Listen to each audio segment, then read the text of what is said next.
Мэдээ үргэлжилж байна. Нэгдсэн үндэсний байгууллагын энхийг сахиулах ажиллагаа 1948 оноос хойш нийтдээ 71 удаагийн ажиллагаа явагдсан байдаг. Үүнээс одоо явагдаж байгаа 11 ажиллагаанд 50,000 гаруй цэрэг цагдаа иргэний ажилтан үүрэг гүйцэтгэн ажиллаж байна. Тэгвэл хошууч инх төвшин энхийг сахиулах ажиллагаанд 4 удаа үүрэг гүйцэтгэсэн байна. Ингэснээр тэрээр Монгол хүн болж төрсөндөө талархаж инх тайван байдлын үндсэнийг илүүтэй мэдрэх болсон байна. Хошууч инх төвшний гэр бүлд цэргийн хүн байгаа. За ингээд зэвсэг түвшний 150 дугаар ангийн элитийн батальонд элсэж цэргийн хүн болох гараагаа тавьж байж.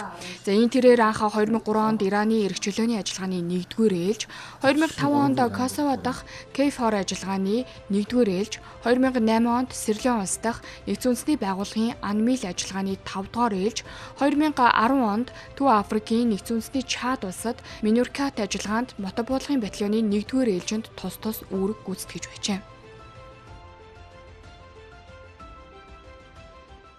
Мэдээж одоо миний 4 удаагийн ажиллагаанд хамгийн тод үлдсэн ажиллагаа юу вэ? Аргагүй 1-р Иракийн 1-р ээлжийн үйл ажиллагаа. Анхных гэдгээр маш том сургамж болсон. Тэгээд хүний тэр дайн бүхий байдал үүссэн газар оронд их сахиулна гэдэг маань одоо баг хамт олон найз нөхдөө хамгаалах, хайрлах. Тэгээд цаашлаад хүнд үед биеиндээ яаж туслах, дэмжих.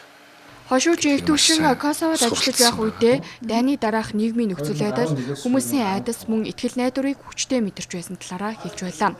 За харин Сирлеонд хүмүүсийн амьдралын нөхцөл байдал хүнд байсан ч тэдний амьдрах хүсэл, энгийн хэрэн чин сэтгэлийн харилцаа, гүн сэтгэгдэл үлдээж байсан зэргээр ажиллагаа бүрээс эх орон амьдралын үнцнийг мэдэрч ирсэн талаараа хуваалцсан юм.